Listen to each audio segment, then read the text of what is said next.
अजीब सी बात हमने महसूस की है कि यहाँ पर दोस्त बहुत कम है। यहाँ पर दोस्त और साथ में वास्तविक सहयोग देने वालों की संख्या बड़ा उंगलियों पे गिनती करने योग्य है। लोग जो है वहाँ पर केवल अपना काम निकलवाने के लिए ही कई बार तो आपसे मित्रता करते हैं। अगर आपके पास कुछ नहीं है तो सामने वाला आपकी मदद नहीं करता है। वहाँ पर उसका सामने वाले का ध्यान ये नहीं रहता है कि आप कुछ करना चाहते हो तो आपकी मदद करी जाए।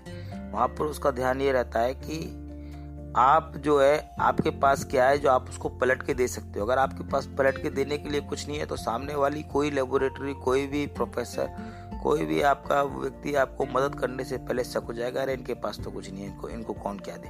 तो इस तरीके से देश में जो है संस्थाओं के अंदर में शोध करने का जो प्रक्रिया है उसको बदलना चाहिए। और एक बहुत बड़ी बात है जिसको बताना बड़ा जरूरी है कि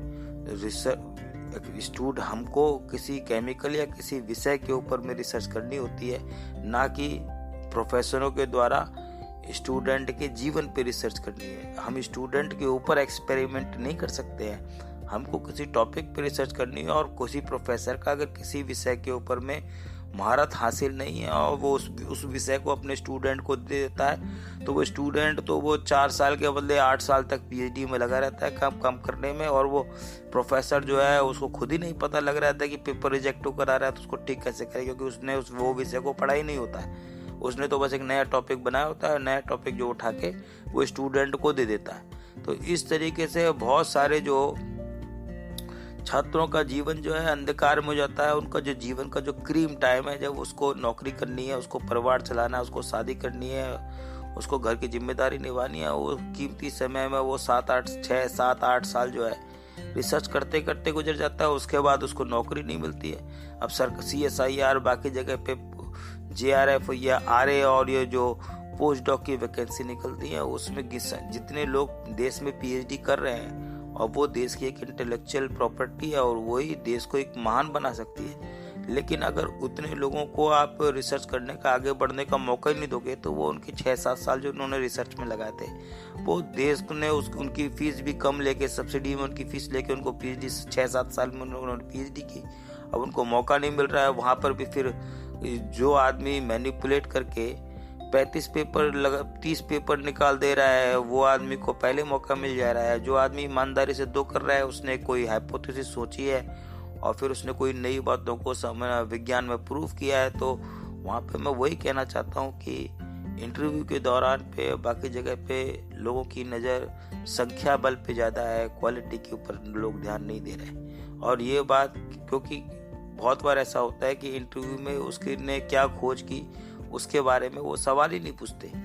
वहाँ पर तो वो एक मनगढ़ंत तरीके का माहौल है। और इस देश में जो है जुगाड़ भी एक बहुत बड़ा सिस्टम है कि यहाँ पर जिसकी जान पहचान होती है या फिर जिसके पास में अच्छा रेफरेंस होता है या जिसका पहुआ होता है उसको व्यक्ति को पहले मौका मिलता है। और जो ईमानदार है, जो सटीक बात बोल रहा है, जो तेजी से बोल रहा है और कई बार जो है वो जो सच बोल रहा है, तो इस सिस्टम के अंदर में जो सच्चे लोग हैं उनको ये सिस्टम के अंदर में जो बहुमत में जो संख्या है उसमें वो लोग जो है वो सिस्टम के अंदर में आने से पहले उनको रजिस्ट करते हैं, उनको आगे नहीं बढ़ने देते हैं। तो संस्था ने उसके लिए एक प्रोग्राम शुरू किया है कि शोध और इसमें कुछ सुधार होना चाहिए। तो संस्था जो है लगातार शोध में और शैक्षिक संस्थाओं के अंदर में एक सुधार की प्रक्रिया को लागू और पूरे देश में सरकार ने इस बात को माना है। इसीलिए सरकार ने एजुकेशन पॉलिसी भी चेंज की है और इसलिए सरकार समय समय पर PhD के और शोध के नए से नए नियम बना रही है। और 2006 से बना रही है। 2006 का रेगुलेशन आया, 2009 का रेगुलेशन आया और उसके बाद में 2016 में रेगुलेशन आया, 2018 में रेगुलेशन आया, उसके बाद 2020 के 21 के बाद में भी कुछ नई हमने सुना है कि कुछ आने वाला है। तो सरकार जो है शोध के जो माहौल है उसको बदलने का गवर्नमेंट बहुत प्रयास कर रही है। गवर्नमेंट ने कई सारे नए उपक्रम भी शुरू किए जिससे कि वो हायर एजुकेशन कमीशन बना दिया है। तो इस तरीके से बहुत सारी चीज़ें जो है सरकार शुरू कर रही है। तो संस्था मानती है कि शैक्षिक संस्थाओं में और रिसर्च संस्थाओं में पैसे में एक सरकारी पैसे का सही तरीके से इस्तेमाल नहीं होना भी एक जटिल समस्या है। नियुक्तियों में धांधली भी एक जटिल समस्या है और सही मौके का अभाव और रिजर्वेशन को सही तरीके से लागू न करना और शैक्षिक संस्थाओं में खाली पड़े हुए पर भर्ती को ना करवाना, ये भी एक बड़ी समस्या है। तो सरकार को और संस्थाओं को इसके बारे में ध्यान देना चाहिए। तो महामना इनोवेटिव टेक्नोलॉजी जो है अपने अलग अलग प्रोग्राम के माध्यम से समय समय पर अलग अलग मंचों पर ये जो शैक्षिक और सामाजिक समस्याएं, इनके बारे में आवाज उठाती रहती है और लोगों का ध्यान इस तरफ आकर्षित कराती रहती है। इसके लिए हमने एजुकेशन एंड रिसर्च सिस्टम के अंदर में करप्शन के बारे में हमने अपना एक प्रोग्राम शुरू किया है कि PWCCR program for fight against white collar corruption in the research. तो Mahamana innovative technology welfare society लगातार अपने लक्ष्यों की तरफ अग्रसित है और लेकिन धन की कमी की वजह से हमारी रफ्तार थोड़ी धीमी जरूर है। फिर भी संस्था अपने संकुचित साधनों से ही समाज के हर वर्ग के लिए नेकी के रास्ते पर चल रही है। तो संस्था धीरे धीरे आगे बढ़ रही है और धीरे धीरे आगे चल रही है। तो हम लोग अपेक्षा करते हैं कि लोग संस्था की मदद करें और संस्था के जो 20 हम लोगों ने अलग अलग प्रोग्राम बनाए हैं और हम लोगों ने 30 या 29 जो है संस्था के फोरम है जो अलग अलग विषयों से रिलेटेड है। उसके अलावा संस्था ने सोशल मीडिया के ऊपर में नॉन सोशल मीडिया पर पत्रिकाओं के माध्यम से लगातार बहुत सारे मुद्दों के ऊपर आवाज उठाई है और हम बहुमुखी रूप से हम कई दिशाओं में एक साथ चल रहे हैं। तो संस्था समाज के विभिन्न वर्गों से अपील करती है कि संस्था के द्वारा चलाए जाने वाले सामाजिक, शैक्षिक और वैज्ञानिक कार्यों में उचित धन की संस्था को अपेक्षा है और ये संस्था जो है वो एक non profitable non governmental organisation है।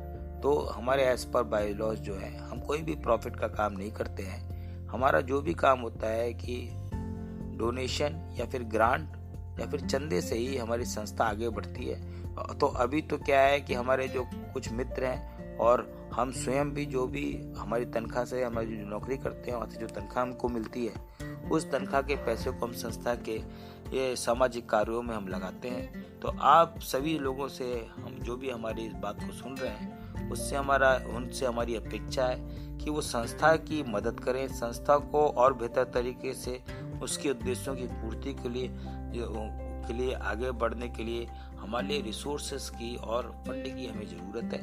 तो रेडियो MIT WSB एक बहुउद्देशीय कार्यक्रम है जिससे कि हम न केवल दूर दराज के लोगों को संस्था के साथ हम जोड़ पाएंगे और संस्था के इस मंच से हम अपनी बात को समाज पर प्रभावी रूप से रख भी पाएंगे। तो हमारा आपसे अनुरोध है, हम आपसे चाहते हैं कि आप लोग अपनी मन की बात कहें। हमारा मानना है कि हर व्यक्ति के अंदर में उसके पास में एक एक्सपीरियंस है, उसके पास उसके जीवन का, उसके पास में एक बौद्धिक संपदा है, उसके पास में उसकी कुछ स्किल्स हैं और उसका एक परसेप्शन भी है और उसकी एनालिसिस है कि समाज के प्रति, उसके विषय के प्रति। तो हम ये चाहते हैं कि वो अपनी बात को बाकी लोगों के सामने में रखें। तो रेडियो MIT WS इंडिया एक ऐसा प्लेटफॉर्म है जो आपको सुनना चाहता है। आप अगर अपने मन की बात या फिर आपके विषय की बात या फिर सामाजिक जो भी चीज़ आप एनालाइज कर रहे हैं उसके बारे में आप किसी बात में संस्था के माध्यम से समाज के सामने में रखना चाहते हैं तो रेडियो MIT WS एक अच्छा प्लेटफॉर्म है जहां पर आप अपनी बात को मोबाइल पे अपने रिकॉर्ड करके हमको व्हाट्सएप या ईमेल से भेज दें। हम उसको अपने संस्था के प्लेटफॉर्म पर इस्तेमाल करेंगे। आपको ये बात बताते हुए हमें हर्ष होता है कि हमारा जो रेडियो MIT WS इंडिया है वो अभी कई जगह पर हमने उसको लिस्ट करवा दिया है। वो एक साथ कई जगह से वो ब्रॉडकास्ट हो रहा है। इस वक्त कलकत्ता से हो रहा है, दिल्ली में भी बिल्कुल ही शुरू होने वाला है। हमने पटना में, बनारस में, मिर्जापुर में, महाराष्ट्र में और हिमाचल प्रदेश में, उत्तराखंड में हमने बात की है। उसके अलावा हमने आसाम में बात की है और केवल देश ही नहीं, देश के बाहर भी हम लोगों से बात कर रहे हैं जिससे कि हम संस्था को एक ग्लोबल संस्था के रूप में विकसित कर सकें। क्योंकि जिन उद्देश्यों की पूर्ति के लिए संस्था चली है वो मानव कल्याण के लिए है, धरती के कल्याण के लिए है, सस्टेनेबिलिटी के लिए है। और हम जो है समाज के उस सबसे निचले पायदान पर खड़े हुए आदमी के भले के बारे में सोच रहे हैं, जिस आदमी के पास तक इस समाज की एक जिम्मेदारी है कि जो सबसे किसी अमीर के पास में जो संसाधन, जो सुविधाएं, जो चीजें उनको मिलनी चाहिए, तो वैसे ही कम से कम उसके जीवन यापन करने के लिए समाज के सबसे निचले कदम, जो सीढ़ी के ऊपर में भी खड़े हुए इंसान के पास में वो जरूरतें पहुंचे, उसके पास अच्छा स्वास्थ्य हो। और ये जो बड़े बड़े अलाइड और रिसर्च इंस्टीट्यूट्स के ऊपर में बहुत सारे रिसर्चर और बहुत सारे प्रोफेसर जो काम कर रहे हैं, उनसे हमारी अपेक्षा है कि वो अपनी कोई भी रिसर्च को इस तरीके से डिजाइन करें जिससे कि समाज का सबसे निचला वर्ग भी उस रिसर्च के शोध कार्य से वो लाभान्वित हो सके। तो आप संस्था की मदद करिए, संस्था देश के लिए काम करती है और संस्था को आप सभी लोगों से सहयोग की अपेक्षा है। धन्यवाद।